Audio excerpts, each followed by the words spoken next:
Pemirsa alih fungsi lahan ring Kota Denpasar nurus memargi nyabran warsa sinarengan ring penincapan pewangunan.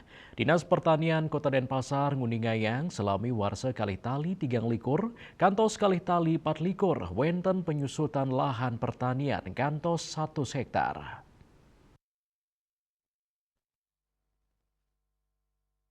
Kepala Dinas Pertanian Kota Denpasar Ana Agung Bayu Brahmasta Mausang raweh mangkin sisan lahan baku pertanian ring Kota Denpasar wantah kantun kali tali hektar.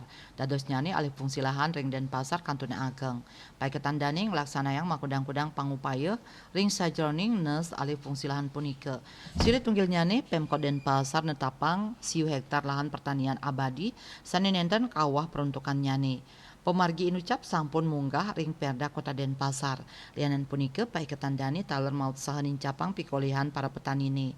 Melarapan antuk nes prebio produksi petani mangde penghasilan sida mesaing sareng sektor sani lianan. Pai ketandani taler ngicenin makudang-kudang wantuan ngawit saking traktor kantos pupuk antuk nes prebio produksi. Lianan punika lahan pertanian taler molihang kebijakan pembebasan pajak sani sampun kaunggahang ring Perda. Petani molihang BPJS Kesehatan tur ketenaga kerjaan sani premi nyane ketaur oleh Pemkot Denpasar. Widya Stuti Bisnis Bali.